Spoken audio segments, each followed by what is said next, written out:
either you knew Tom, knew of Tom, loved him like we all did. And everyone is in agreement that he was some kind of guy. He wanted to have a celebration instead of a funeral. So we tried to put together things that he wanted that made him a little bit different than everybody else.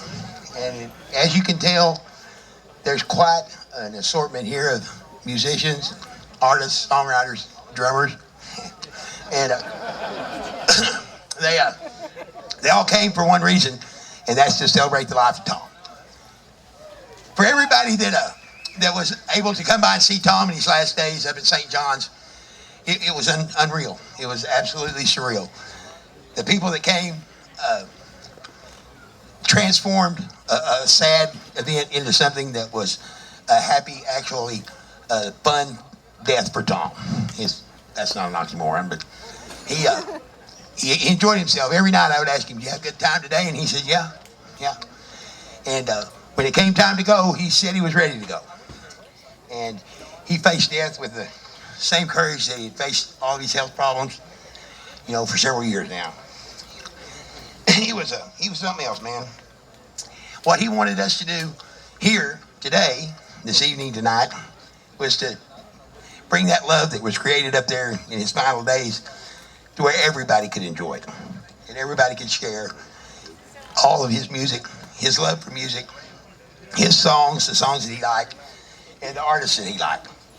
And that's what we've asked. We sent word out, and these people came in droves, as you can tell. You people are some very fortunate people because you're fixing to have a concert like no other. Plain as simple. He knew he was getting pretty close, so we went through and discussed a lot of things that he wanted to address. And Tommy was a funny boy, and he loved to laugh. And some of the things that he wanted everybody to know, first and foremost, was that in his life, every day, he did what he wanted to do, that he could afford to do, with no regrets. And I don't think a whole lot of people can ever say that. He's so amazing. His music will transcend all of our lives and will last forever. I personally believe that sometime in the future, musical historians will look back at the works of Tom Skinner and just declare him a musical genius. And I'm pretty sure that I have for a long time, and most all of you have. Is why you're here. He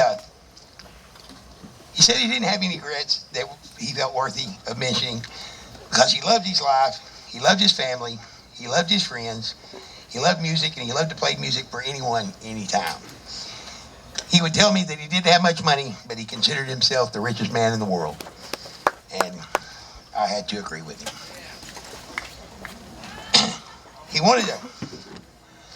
didn't want a funeral, but he wanted pallbearers. So, you tell me.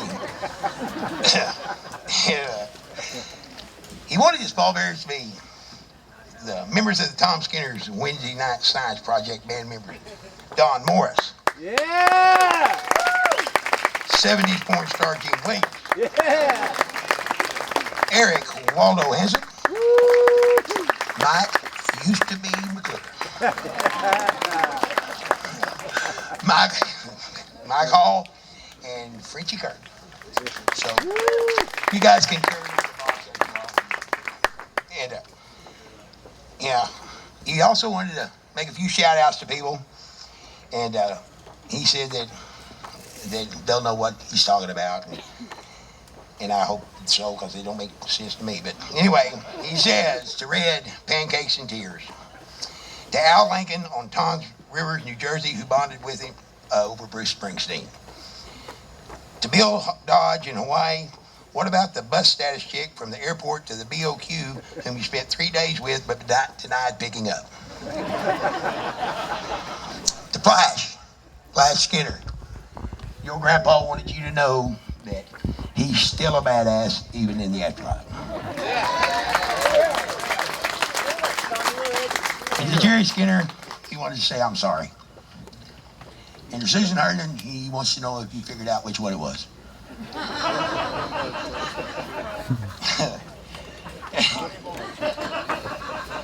There ain't a heaven if they don't let Tom Skinner in. And That's right. he doesn't want to go, and he knew he was going to have to. And he said he wanted 3 things in heaven: air conditioning, West Gasway, and Benny Craig. And if he gets there, he just prays that Brahms is always open and the chocolate malts flow freely. He also wanted me to tell you that elevators smell different to a midget.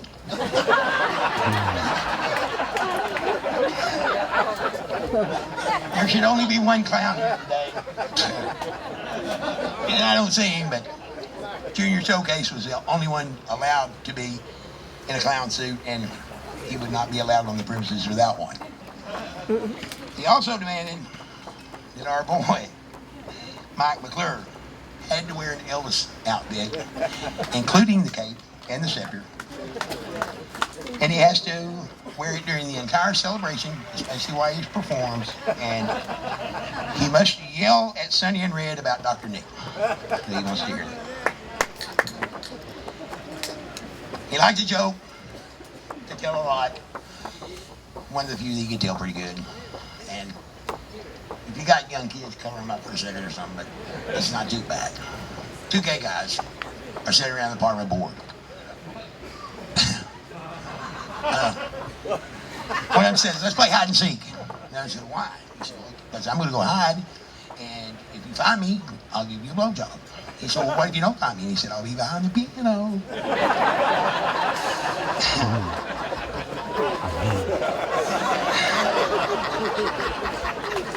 And he liked to joke about a guy walks by the end of a bar, there's a bowl of nuts there, and the bowl says, nice haircut. This guy looks. Next guy walks by and he goes, hey man, you been working out? He said, next guy comes by and he goes, hey, that shirt looks good on you. Guy turns around and says, what's with the nuts? He goes, they're complimentary. Yeah.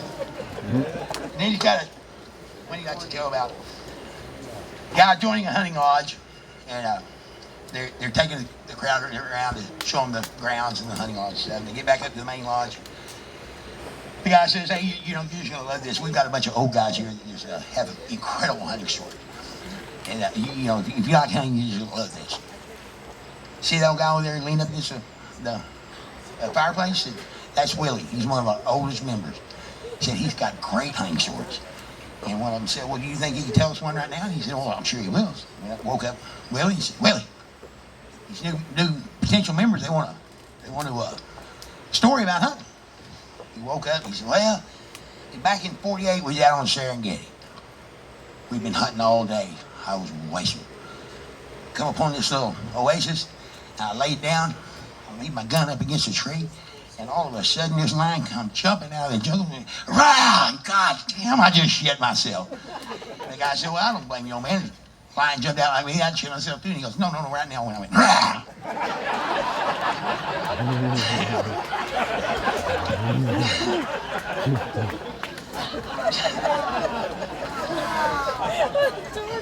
He was funny. He was laying up there about to die, and I broke my fissure plate and was pissed about it. He said, hey, settle down, you can have mine in a couple of days. And I didn't get that, by the way, Joe.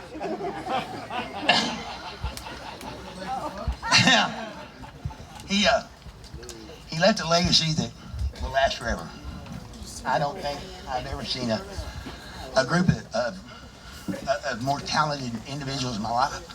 And all of you guys are here for one reason, and that's to honor our friend. Yeah.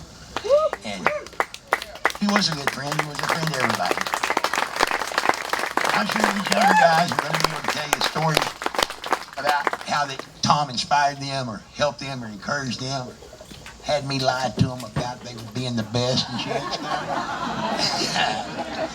But he was as true as a human being could be.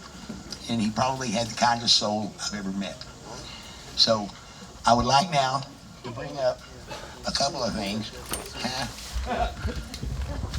John, our gracious host, John and Kathy Williams. I mean, come on.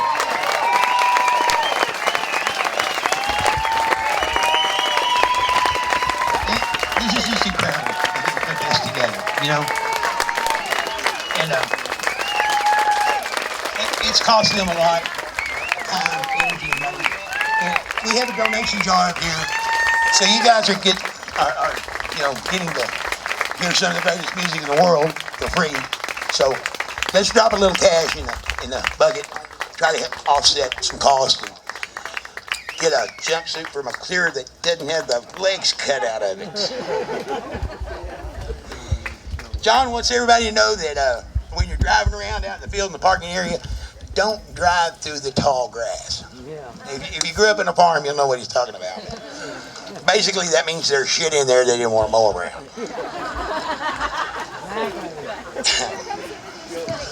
The recyclables go in the orange netting. And please pick up after yourself. Please. There are 2 exits to each parking area. For God's sake, don't block either one of them, but for damn sure don't block both of them, because one of them is a fire lane, okay? And if something happens, we need to have some emergency services in here or whatever, we need to have those lanes cleared, okay? The nurse's tent is over by the food tent. Hydrate. Hydrate and hydrate, okay? And last but not least, be kind to each other, okay? Yeah. There's too much love here to be unkind. What? Sniveling? No sniveling. No sniveling, whining. None. And Tom didn't want anyone crying here today. He wants you to cry, for him, but he wants you to do it at home, okay? And so, I think we can honor that. So right now, I'm going to ask our Red Dirt Chaplain and our host, John Williams, to come up here and offer a little prayer for the travelers, okay? And then we will commence with the rendering, okay? Thank you both. Jeff Haynes, our lovely host. All right, now, if you guys are the praying kind, you can bow your heads right now, and I'd like to ask a blessing on this crowd. I'd just like to say a prayer right now to that place where love comes from, because that's what we're here for. We're here because we love Tom Skinner and because we love one another and we love music. And I just pray that everyone who is here tonight will make it home safely, and I thank you for each and every one who made it here. And I ask for these things in the name of love. Amen.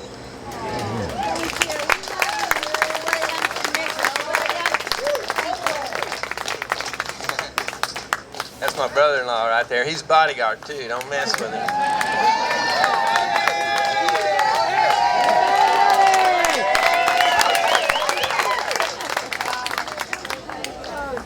He's a badass.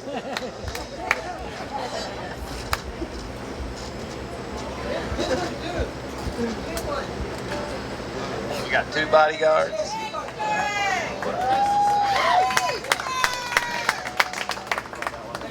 That'd be Craig Skinner right there.